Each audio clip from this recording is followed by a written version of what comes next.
Hello student, कैसे हैं आप सब लोग। पिछले वीडियो में हमने सीखा था फोटोशॉप और हमने फोटोशॉप के सभी टूल्स और सभी menu step by step cover किए थे। आज से हम एक नया वीडियो और नया टॉपिक शुरू करने के लिए जा रहे हैं जिसका नाम है Corel Draw. Corel Draw graphic designing के लिए यूज़ किया जाता है। तो सबसे पहले मैं यहाँ पर कोरल ड्रॉ को ओपन करूँगा। देखिए कोरल ड्रॉ यहाँ पर हमारे सामने नज़र आ रहा है। मैं इसको क्लिक करके ओपन कर सकता हूँ। यहाँ से ये हमने इस तरह से ओपन कर लिया है। अगर कोरल ड्रॉ यहाँ पर आपके कंप्यूटर में नहीं है तो आप इसको इंस्टॉल कर लीजिएगा। इंस्टॉल करने के लिए या तो आप इसको मार्केट से ले लीजिए या फिर आप इसको डाउनलोड कर सकते हैं। ठीक है, अगर आपसे डाउनलोड करना नहीं आता है तो आप मुझे कमेंट बॉक्स में बताइए, मैं आपको ठीक है इसको बता दूंगा किस तरह से डाउनलोड करना और किस तरह से इसको इंस्टॉल करना है। देखिए मैंने यहाँ पर कोरल ड्रॉ को ओपन किया है। तो एक तरीका तो ये था कोरल ड्रॉ को ओपन करने का, क्योंकि मेरे पास यहाँ पर इसका आइकन रखा हुआ है। अब मान लीजिए आइकन नहीं है तो हम दूसरा तरीका क्या रहता है कि हम यहाँ पर विंडो पर क्लिक करें और यहाँ से इसका नाम डालेंगे। ठीक है, मैंने यहाँ पर लिखा कोरल। ठीक है, कोरल ड्रॉ जैसे ही लिखते हैं देखिए मेरे पास में 2019 और 2003 ठीक है ये 13 X3 आ रहा है। तो दो वर्जन मेरे पास है। मैं अभी यहाँ पर X3 पर काम करूंगा क्योंकि बहुत सारे जो स्टूडेंट हैं उनके कंप्यूटर में अभी 2019 का कोरल नहीं होगा, इसलिए मैं पहले आपको यहाँ पर 2019 का ना सिखा करके मैं आपको यहाँ पर कोरल ड्रॉ X3 सिखाऊंगा। अगर आप X3 सीख जाते हैं तो आप 2019 का भी काफ़ी आसानी से यूज़ कर लेंगे। ठीक है, क्योंकि इसके लिए जो रिक्वायरमेंट है वो आपके लिए कंप्यूटर थोड़ा हाई चाहिए, इसलिए मैं इसको भी नहीं करा रहा हूँ। ठीक है, इसके बाद में मैं आगे वीडियो बनाऊंगा इस पर भी, किस तरह से इसको यूज़ करेंगे उसको भी मैं आपको सिखाऊंगा। ठीक है, तो दूसरा तरीका हमारा ये रहता है कि हम इसको यहाँ से ओपन कर सकते हैं या फिर हम क्या करते हैं यहाँ पर चले जाते हैं। इसको मैं यहाँ पर क्लोज करूँगा और मैं यहाँ पर दूसरा तरीका यूज़ करता हूँ। हम इसको विंडो की के माध्यम से आर प्रेस करेंगे। देखिए हमें यहाँ पर क्या करना है, विंडो आर की प्रेस करना है। और विंडो आर की प्रेस करने के बाद में इस तरह से एक रन कमांड आ जाएगी। रन कमांड लाने के लिए विंडो आर, जैसे कि आप जानते हैं सभी लोग, और यहाँ पर इसकी जो रन कमांड रहती है वो रहती है कोरल ड्रॉ। ठीक है, कोरल DRW, कोरल DRW इस तरह से लिखते हैं इसको। लिखने के बाद में जैसे हम इसको एंटर करेंगे तब यहाँ पर देखेंगे, देखिए मैंने यहाँ पर कुछ गलती कर दी है। कोरल, देखिए मैंने ई छोड़ दिया इसमें, तो हम इसको सही तरीके से लिखेंगे कोरल DRW, इतना हम लिखते हैं और एंटर करते हैं। तो कुछ इस तरह से हमारे सामने देखिए कोरल ड्रॉ ओपन हो जाता है और यहाँ पर कोरल ड्रॉ का ये इंटरफेस आ जाएगा। अब सबसे पहले हम जानेंगे कि कोरल ड्रॉ होता क्या है और कोरल ड्रॉ किस लिए यूज किया जाता है। कोरल ड्रॉ देखिए ग्राफिक डिजाइनिंग का एक सॉफ्टवेयर है जिसके अंदर हम बहुत सारे ग्राफिक्स को डिजाइन कर सकते हैं। ग्राफिक डिजाइनिंग में हमारा ठीक है फोटोशॉप भी यूज किया जाता है और हमारा यहाँ पर कोरल ड्रॉ भी यूज किया जाता है। तो कोरल ड्रॉ में हम क्या कर सकते हैं, देखिए फ्लैक्सी, बैनर, लोगो डिजाइन कर सकते हैं, पंपलेट डिजाइन कर सकते हैं, विजिटिंग कार्ड डिजाइन कर सकते हैं। साथ ही साथ इसमें हम कोई भी बैटिंग कार्ड, इन्विटेशन कार्ड भी बना सकते हैं। तो कुल मिलाकर जितने भी आपके प्रिंटिंग प्रेस का काम होता है, डीटीपी का काम होता है, वो सभी हम कोरल ड्रॉ के अंदर कर सकते हैं। तो अभी यहाँ पर देखेंगे, इसके बाद में यहाँ पर कुछ चीजें हमें नजर आ रही हैं। सबसे पहले देखिए यहाँ पर न्यू ऑप्शन नजर आ रहा है। हम न्यू पर क्लिक करेंगे तो यहाँ पर न्यू पेज आ जाएगा या फिर हमारे पास में कोरल ड्रॉ की न्यू फाइल आ जाएगी। ठीक है, इसके बाद में यहाँ पर देखेंगे रिसेंटली यूज किए हुए जितनी भी फाइलें होंगी वो यहाँ पर आ जाएंगी। इसके बाद में अगर हमने कोई फाइल पहले बना रखी है उसको ओपन करना तो ओपन कर सकते हैं। यहाँ पर अगर हमें कोई टेम्पलेट लेना तो टेम्पलेट ले सकते हैं। ठीक है, तो इस तरह से आप जो भी लेना चाहो ले सकते हैं। तो हम यहाँ पर न्यू CDR फाइल लूंगा, इस पर क्लिक करके आपको पता है कि यहाँ पर ठीक है CDR फाइल, CDR किसको बोलते हैं, तो जो भी कोरल ड्रॉ में फाइल बनाई जाती है वो CDR फाइल होती है। या हम कह सकते हैं कि कोरल ड्रॉ के अंदर जो कोरल ड्रॉ का एक्सटेंशन रहता है वो CDR रहता है। ठीक है, .CDR, जैसे कि हमारा फोटोशॉप के अंदर PSD फाइल बनती है, .PSD उसका रहता है, इसी तरह से यहाँ पर कोरल का हमारा .CDR रहता है। तो जब हमारे सामने ये कोरल ड्रॉ खुलकर आता है तो कुछ इसका इंटरफेस नजर आ रहा है। देखिए इस इंटरफेस के बारे में पहले जानेंगे कोरल ड्रॉ इसका, उसके बाद में हम आगे सीखेंगे किस तरह से इसको यूज करना है। सबसे पहले हम जानेंगे यहाँ पर देखिए क्या आ रहा है, कोरल ड्रॉ X3 जो कि कोरल ड्रॉ का नाम है। मैंने आपको बताया कि मैं यहाँ पर X3 वर्जन यूज कर रहा हूँ। आप यहाँ पर 19, 17 या 15 कोई भी यूज कर रहे हो आपके कंप्यूटर में हो तो आप सेम काम कर सकते हैं, कोई दिक्कत नहीं है, सभी बराबर काम करता है। इसके बाद में देखेंगे यहाँ पर लिखा हुआ है ग्राफिक्स वन, मतलब कि यहाँ पर हमें पहला ग्राफिक है और हमने इसको कोई नाम नहीं दिया तो इसमें यहाँ पर ग्राफिक वन आता है। तो ये क्या रहता है, हमारा पूरा टाइटल बार रहता है। और यहाँ पर ये जो बटन आ रहे हैं इनको हम कैप्शन बटन बोलते हैं। देखिए इसके नीचे दूसरा भी कैप्शन बटन आ रहे हैं। यहाँ पर देखिए डबल कैप्शन है, मतलब कि ये जो आ रहे हैं हमारे कैप्शन बटन ये पूरे कोरल ड्रॉ के लिए रहते हैं और ये जो कैप्शन बटन आ रहे हैं ये हमारे कोरल ड्रॉ के अंदर जो कोरल ड्रॉ की विंडो है उसके लिए आ रहे हैं। देखिए मैं इसको विंडो को छोटा कर सकता हूँ इस तरह से और इस विंडो को मैं यहाँ से बड़ा भी कर सकता हूँ। मैं चाहूँ तो इस विंडो को यहाँ से काट भी सकता हूँ। देखिए बंद हो गया है, अब हमारे सामने यहाँ पर कुछ भी नहीं आ रहा, सारे ऑप्शन भी हाइड हो गए। तो हमें क्या करना होगा, यहाँ पर फिर से जाना है तो यहाँ पर Ctrl N यूज करेंगे या फिर इस पर क्लिक करके न्यू को ले लेंगे। ठीक है, तो यहाँ पर हमारे पास में कोरल ड्रॉ की न्यू फाइल फिर से आ गई है। इसके बाद में यहाँ पर देखेंगे तो हमें एक मेन्यू बार नजर आ रहा है जिसके अंदर सभी मेन्यू मिलेंगे आपको, ठीक है। मेन्यू के अंदर सभी ऑप्शन मिलेंगे, ठीक है। तो आप इनको यूज करके किस तरह से डिजाइन करेंगे हम आगे देखेंगे। इसके बाद में इसके नीचे यहाँ पर आ जाता है, देखिए ये आ रहा है हमारा, इसको बोलते हैं स्टैंडर्ड टूल बार।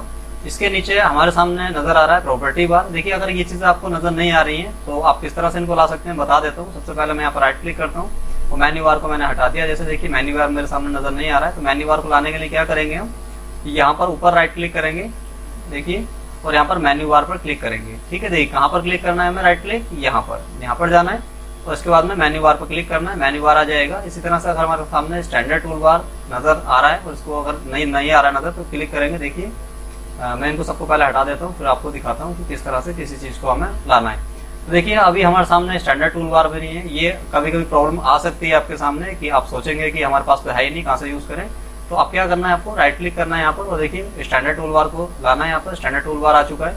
प्रॉपर्टी बार भी नहीं आ रहा है हमारा, प्रॉपर्टी बार लाना है, फिर से राइट क्लिक करेंगे, प्रॉपर्टी बार पर क्लिक करेंगे, आ जाएगा। इसी तरह से कभी कभी हमारे टूल्स भी गायब हो जाते हैं यहाँ से। देखिए यहाँ से हम टूल्स को भी ला सकते हैं। देखिए टूल्स गायब हो चुके हैं, तो फिर से राइट क्लिक करेंगे और यहाँ पर आपको टूल बॉक्स को ले आना है, ठीक है। तो ये सारी चीजें आपको नजर आ रही है, आई होप आपको समझ आ गया होगा। ये हमारा रहता है प्रॉपर्टी बार। इसके नीचे देखिए हमारा रूलर आ रहा है, एक हमारा वर्टिकल रूलर होता है, एक हॉरिजॉन्टल रूलर होता है। ये क्या हमारा हॉरिजॉन्टल रूलर है और ये हमारा वर्टिकल रूलर है। ये क्योंकि हम जितने भी ग्राफिक्स बनाएंगे, जितनी फ्लैक्सी बैनर बनाते हैं, तो वहां पर हमें हर एक काम को करने के लिए ग्राफिक डिजाइनिंग में मैक्सिमम नापने की जरूरत पड़ती है। तो आप यहाँ पर देखेंगे तो ये आपका, ठीक है, मापक है एक तरह से जो स्केल टाइप का आ रहा है। और यहाँ से आप देखिए एक क्या ला सकते हैं, ग्रिड लाइन भी ला सकते हैं, ठीक है। गाइड लाइन यहाँ पर फोटोशॉप में आपने सीखा होगा कि किस तरह से इनका यूज कर सकते हैं। चलिए जब हम आगे डिजाइन बनाएंगे तब इनको सीखेंगे किस तरह से इनका यूज करना। मैं इनको डिलीट कर देता हूँ अभी, तो समझ आ गया होगा। ये हमारा क्या है, रूलर है, ठीक है। ये हमारा हॉरिजॉन्टल रूलर कहलाता है और ये हमारा वर्टिकल रूलर कहलाता है। ये हमारा देखिए यहाँ पर क्या है, स्क्रॉल बार है। स्क्रॉल बार को हम इस तरह से ऊपर नीचे कर सकते हैं। ये हमारा कलर पैलेट आ रहा है। देखिए कलर पैलेट, अगर कलर पैलेट भी आपको शो नहीं हो रहा तो राइट क्लिक करेंगे और यहाँ पर देखिए व्यू पर क्लिक करेंगे और यहाँ पर आपको नजर आ रहा होगा, देखिए कलर पैलेट, इसमें जाकर के किसी भी कलर को चूज कर लेंगे, ठीक है। देखिए मैं यहाँ पर RGB कलर भी मैंने यहाँ पर ले लिया है। तो इस तरह से आप कलर को ला सकते हैं। अब यहाँ पर इसके नीचे देखेंगे, देखिए स्टेटस बार है। स्टेटस बार के अंदर देखिए एक यहाँ पर ये आ रहा है बॉक्स फिल कलर का और एक आ रहा है यहाँ पर देखिए आउटलाइन कलर का, ठीक है। तो आप इसको क्लिक करके डिफॉल्ट कलर लेना चाहते हो तो ले सकते हैं। चलिए मैं यहाँ पर चलता हूँ, शिफ्ट F4 प्रेस करूंगा, जिससे क्या होता है जो पेज है हमारा वो सामने आ जाता है। और अभी हम यहाँ पर सीखेंगे, ये सभी हमारे पास टूल्स हैं, इन टूल्स को सीखेंगे। सबसे पहले हम प्रॉपर्टी बार के बारे में जान लेते हैं कि प्रॉपर्टी बार के अंदर ये जो ऑप्शन है वो ज्यादा काम में आएंगे, किस तरह से इनका यूज करना है। सबसे पहला ऑप्शन क्या है, देखिए पेज है हमारे सामने, पेज का ही प्रॉपर्टी आ रहा है। A4 यहाँ पर लिखा हुआ आ रहा है पेज का साइज। हमें क्या करना है, यहाँ पर साइज A4 ना लेकर के कोई दूसरा लेना, तो हम उसको सेलेक्ट करेंगे, देखिए आ जाएगा। या फिर हम करते हैं कि यहाँ पर कितने mm का रखना है मुझे, तो यहाँ पर हम mm से ले सकते हैं, ठीक है। इसके बाद में हम इसका ओरिएंटेशन चेंज करना चाहते हैं, ओरिएंटेशन चेंज कर सकते हैं। देखिए हमने इसको लैंडस्केप कर दिया, पोर्ट्रेट करना चाहते हैं, पोर्ट्रेट कर सकते हैं। इसके बाद में जो इसके यूनिट है, हमको यूनिट को चेंज करना है। मान लीजिए अभी हमें जो भी चीज नाप रहे हैं वो mm में आ रहा है। अगर मैं चाहता हूँ कि मुझे उसको इंचेस में नापना है तो यहाँ पर क्या करेंगे, इसको हम इंचेस में कन्वर्ट कर देंगे, यहाँ पर इंचेस आ जाएगा। इसके बाद में मान लीजिए जो मेरा पेज है, मेरे पास एक फ्लैक्सी है या मैं फ्लैक्सी बनाना चाहता हूँ और उसका साइज मुझे दिया गया है कि आपको जो बनानी है, यहाँ पर मान लीजिए 50 इंच बाई 20 इंच, ठीक है। 50 बाई 20 इंच की एक फ्लैक्सी बनानी है। मैंने इसको लिया और एंटर किया, ठीक है। तो देखिए ये फ्लैक्सी हमारी आ गई है। ये पेज जो है, पेज का साइज अब कस्टम हो चुका है यहाँ पर, जो हमने अपने हिसाब से लिया है। जरूरी नहीं हम यहाँ से सेलेक्ट करेंगे, जो भी पेज का साइज हम लेंगे वो अपने रिक्वायरमेंट के हिसाब से लेंगे। जो भी हम ग्राफिक्स बना रहे हैं उसका साइज क्या है, ठीक है। लोगो बना रहे हैं तो उसका साइज अलग रहता है, कोई फ्लैक्सी बना रहे हैं उसका साइज अलग रहता है, कोई पम्पलेट बना रहे हैं उसका साइज अलग रहता है, विजिटिंग कार्ड बना रहे हैं उसका साइज अलग रहता है, या कोई भी हम इन्विटेशन कार्ड बना रहे हैं उसका साइज अलग रहता है। तो वो हम अपने रिक्वायरमेंट के हिसाब से यहाँ से साइज को सेट करेंगे। इसके बाद में हम देखेंगे कि यहाँ पर जो इसका, ठीक है, एक्स से और वाई से कितना कितना रखना है वो आ जाएगा। यहाँ पर सिलेक्शन के लिए कि आपको इसके बॉर्डर पर क्लिक करके सेलेक्ट करना है या बीच में भी क्लिक करके सेलेक्ट कर पाए, वो सारी चीजें हमें यहाँ पर मिल जाएगी। अब देखेंगे हम यहाँ पर, देखिए टूल बार के अंदर सबसे पहला ऑप्शन है ये टूल्स, इसको बोलते हैं पिक टूल, ठीक है। या आपने फोटोशॉप में देखा होगा इसको मूव टूल के नाम से जानते हैं, तो वही टूल है, समझ लीजिए। जिस तरह से फोटोशॉप में मूव टूल काम करता है वही काम ये हमारा कोरल ड्रॉ के अंदर पिक टूल करता है। अब मैं यहाँ पर पिक टूल का यूज करने से पहले, इन सभी टूल्स के यूज करने से पहले एक यहाँ पर बॉक्स ले लेता हूँ कोई भी। देखिए मैंने यहाँ पर एक ट्रायंगल बॉक्स ले लिया है, इस पर क्लिक करेंगे, शॉर्टकट आता है इसका, देखिए F6। अगर हम यहाँ पर F6 की प्रेस करें तब भी एक्टिव हो जाता है। मैं इसको क्लिक करूंगा और यहाँ से मैं इसको इस तरह से ड्रॉ करूंगा, ठीक है। लेफ्ट क्लिक करके मैंने इसको ड्रॉ कर लिया है। ड्रॉ करने के बाद छोड़ देंगे अब जैसे हमने इसको ड्रॉ किया, अब देखेंगे जो प्रॉपर्टी बार है उसके ऑप्शन चेंज हो चुके हैं, ठीक है, क्योंकि अब जो प्रॉपर्टी बार आ रहा है वो प्रॉपर्टी बार हमारा किसका है, इस बॉक्स का है, रेक्टेंगल बॉक्स का। पहले जो प्रॉपर्टी बार आ रहा था वो किसका था, वो हमारे पेज का था। तो अब जान लेते हैं इसके बारे में भी। मैं इसके लिए पिक टूल को क्लिक करूंगा, पहले देखिए पिक टूल को क्लिक करके मैं इसको इस तरह से मूव करूंगा। इसके बाद में यहाँ पर एक्स से हमें कितनी दूरी रखनी है, देखिए 23 आ रहा है, मैं इसको 20 करता हूँ। देखिए मैंने एंटर किया, देखिए 20 आ गया एक्स अक्ष से। इस तरह से मैं वाई अक्ष से इसको रखना चाहता हूँ, मान लीजिए 8, तो मैंने यहाँ पर 8 लिया और एंटर किया, देखिए यहाँ पर ये नीचे हो गया, क्लियर। तो इस तरह से हम इसको यूज कर सकते हैं।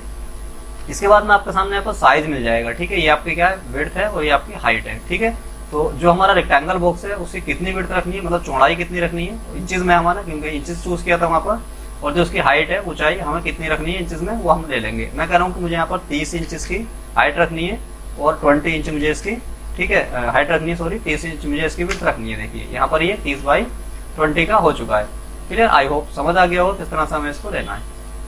चलिए हम इसको इस तरह से भी छोटा बड़ा कर सकते हैं। यहाँ पर देखिए आ जाता है हमारा इस तरह से। अगर हम इस तरह से करते हैं तो चारों तरफ से छोटा होता है, देखिए। अगर मैं इस तरह से करूंगा तो ये सिर्फ एक तरफ से छोटा बड़ा होगा। अगर मैं इसको शिफ्ट दबा करके करता हूँ, देखिए यहाँ से करूंगा तो चारों तरफ से बड़ा या छोटा होगा। और अगर शिफ्ट दबा के यहाँ से करूंगा तो सिर्फ ये, ठीक है, इसकी हाइट जो इसकी विड्थ है वो दोनों तरफ से देखिए छोटा होगा, ये बड़ा होगा, ठीक है। तो इस तरह से हम इसको यूज कर सकते हैं, क्लियर। इसके बाद में जो अगला ऑप्शन है, देखिए यहाँ पर ये आ रहा है रोटेट, ठीक है। ये क्या हमारा रोटेट के लिए कितने एंगल पर हमें इसको रोटेट कराना है। मैं कह रहा हूँ यहाँ पर इसको 45 डिग्री पर करा दो, तो देखिए 45 डिग्री। अगर मैं कह रहा हूँ इसको 0 डिग्री पर कर दो तो नॉर्मल हो जाएगा 0 डिग्री पर। इसके बाद में यहाँ पर आपको मिलेगा, देखिए हॉरिजॉन्टल और आपका, ठीक है, वर्टिकल। ये क्या हमारा फ्लिप, या हम कह सकते हैं मिरर है। हमें इसको मिरर बनाना है। मिरर मतलब कि लेफ्ट का राइट, राइट का लेफ्ट, टॉप का बॉटम, बॉटम का टॉप करना है, तो हम इसको यूज कर सकते हैं। तो इसके लिए सबसे पहले हम देखेंगे, या तो हम किसी इमेज को ले लेते हैं या इसी को यूज करेंगे। मैंने क्या किया, यहाँ पर एक कलर दे दिया है, कोई भी एक कलर यूज किया। कलर यूज करने के बाद में मुझे यहाँ पर कुछ ऐसी पहचान देनी है जिससे कि मुझे यहाँ पर पता रहे कि मेरा लेफ्ट से राइट में गया है या नहीं गया है। तो उसके लिए मैं यहाँ पर जी प्रेस करूंगा, ग्रेडियंट बना देता हूँ इसको थोड़ा सा जी प्रेस करके, और इस तरह से मैं इसको यहाँ से ड्रैग करूंगा। ये ले लिया। अब देखिए यहाँ पर देख पा रहे हैं जो हमारा राइट साइड में, तो देखिए वो व्हाइट है और लेफ्ट साइड में हमारा यहाँ पर ब्लू है। तो हम क्या करना चाहते हैं, अभी देखिए इमेज को मिरर करना चाहता हूँ इस साइड से, ठीक है। तो मिरर कर दिया, देखिए हमारा ये उल्टा हो गया है। इसी तरह से मैं इसके बाद में क्या करता हूँ, इसको यहाँ से इधर कर देता हूँ। अब देखिए अभी हमारा नीचे से व्हाइट है, ऊपर से हमारा ब्लू है। अब मैं इसको मिरर करना चाहता हूँ, ठीक है, हॉरिजॉन्टली। देखिए मैंने इसको क्या किया, यहाँ पर आ गए और देखिए इसको मिरर कर दिया, तो टॉप का बॉटम हो चुका है।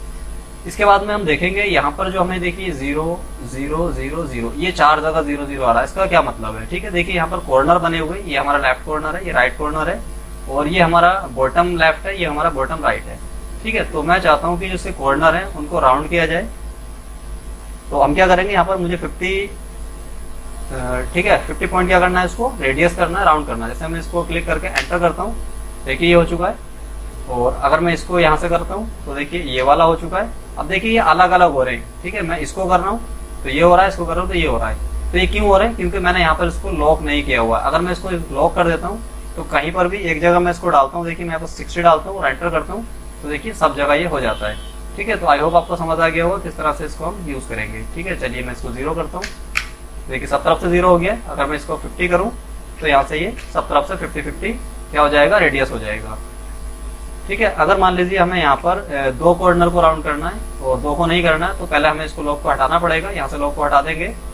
इसके बाद में मुझे ये वाला रखना है, रेडियस कितना, मुझे 80 रखना है इसको रेडियस, और मुझे फिर ये वाला नहीं रखना है, ये वाला रखना है, ठीक है। इसको मैंने क्या किया, इसको भी 80 कर दिया। देखिए यहाँ पर 2 कॉर्नर हमारे रेडियस हो चुके हैं और 2 कॉर्नर हमारे रह चुके हैं, ठीक है।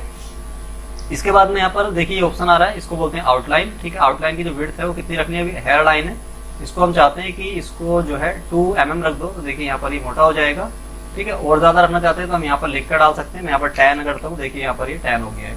इसके अंदर जो कलर फिल किया जाता है, देखिए कलर फिल करने का तरीका क्या रहता है, यहाँ पर जो हमारा कलर पैलेट है इसमें जो भी कलर चाहिए उस कलर को हम सेलेक्ट करेंगे। अगर हम लेफ्ट क्लिक करते हैं तो कलर फिल किया जाता है, और अगर हम राइट क्लिक करते हैं तो आउटलाइन फिल किया जाता है, ठीक है। तो आई होप आपको समझ आ गया होगा कि क्या इसका यूज रहता है। इसके बाद में यहाँ पर एक ऑप्शन आ रहा है जिसका नाम है कर्व, ठीक है, कन्वर्ट टू कर्व। इसका शॉर्टकट कंट्रोल क्यू रहता है। अगर हम कंट्रोल क्यू प्रेस करते हैं तो यहाँ पर ये हमारा क्या हो जाता है, कर्व हो जाता है, ठीक है। कर्व का यूज क्या रहता है वो भी हम देखेंगे अभी।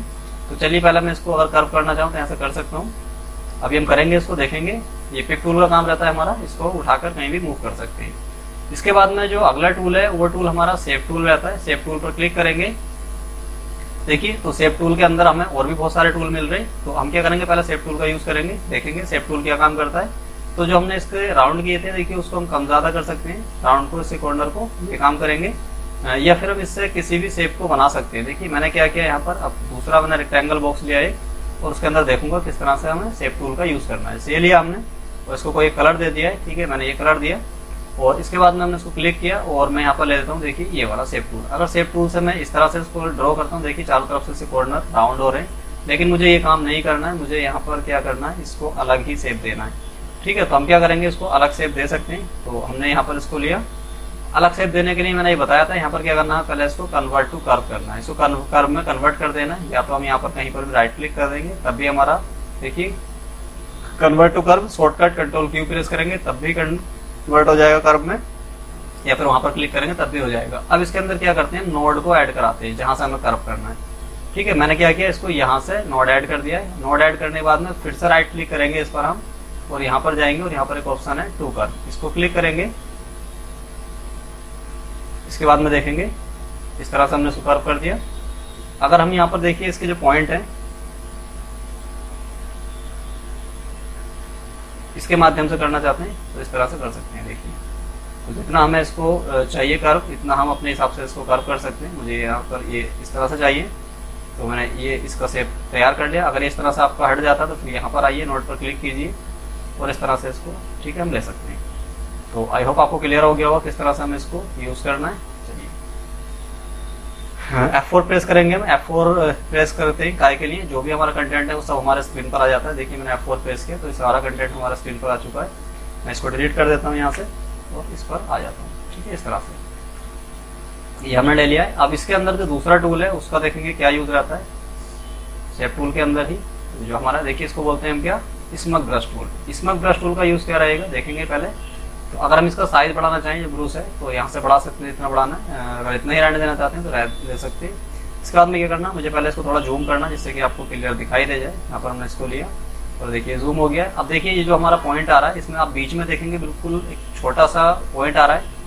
इस पॉइंट का यूज किया, देखिए अगर ये पॉइंट हमारे इसके बॉर्डर से, कलर से बाहर रहता है तो जो बाहर व्हाइट कलर है वो अंदर को करेगा इस तरह से, ठीक है। ये क्या कर रहा है, ये इसकी शेप को कम कर रहा है। और अगर ये पॉइंट इसके अंदर आ जाता है यहाँ पर, तो जो अंदर का कलर है उसको बाहर ले जाएगा, देखिए इस तरह से, ठीक है। तो अगर हमें इस तरह से कोई डिजाइन ड्रॉ करना है तो हम इस तरह से डिजाइन को ड्रॉ करेंगे इसकी माध्यम से, ठीक है। देखिए इस तरह से हमने इसको लिया, ये देखिए, ठीक है। तो आप समझ रहे हैं कि किस तरह से हमें इसको यूज करना है। इसके बाद में जो अगला टूल है उसको बोलते हैं रफ एंड ब्रश टूल। ये जो टूल है हमारा, इसको रफ एंड ब्रश टूल कहा जाता है, ठीक है। रफ एंड ब्रश टूल का यूज किया रहता है जिगजैग टाइप का बनाने के लिए, इसको यूज किया जाता है। देखिए सेम इसका भी साइज कितना रखना हम रख सकते हैं, कितने हमें यहाँ पर, ठीक है, जिगजैग बनाने उसको हम यहाँ पर सेट करेंगे। यहाँ पर हमारे 4 है तो हमने क्या किया, इस पर क्लिक किया और देखिए क्लिक करेंगे तो यहाँ पर नीचे देखिए, ठीक है, ये लिया हमने, इस तरह से लिया, इसे क्लिक किया, देखिए इस तरह से जितने बनाने हैं हमें जिगजैग टाइप का यहाँ से हम बना लेंगे इससे, ठीक है। तो आई होप आपको समझ आ गया होगा किस तरह से इसको यूज कर सकते हैं। इसके बाद में जो अगला टूल है, इसका लास्ट टूल, वो क्या रहता है, वो रहता है हमारा, देखिए free transform tool. Free transform tool का यूज क्या रहता है, इसको जो भी हमने शेप बनाया है उसको रोटेट करने का काम करता है, जो कि हम यहाँ से भी कर सकते हैं। देखिए मैंने इसको लिया, मुझे इसको किसी एंगल पर या किसी भी शेप के, ठीक है, साइड से घुमाना तो इस तरह से घुमा सकते हैं। देखिए यहाँ पर ये पड़ गया है और यहाँ पर ये आ गया है। तो आई होप आपको समझ आ गया हो किस तरह से पिक टूल और हमारा जो शेप टूल है, शेप टूल के अंदर हमारा, ठीक है, रफ एंड ब्रश टूल और हमारा यहाँ पर स्मग ब्रश टूल और फ्री ट्रांसफॉर्म, ये सभी यूज किए जाते हैं। तो और बाकी चीजें हमने देखा इसका इंट्रोडक्शन। चलिए कीजिए प्रैक्टिस इसकी, तब तक मिलते हैं अगले वीडियो में अगले टॉपिक के साथ।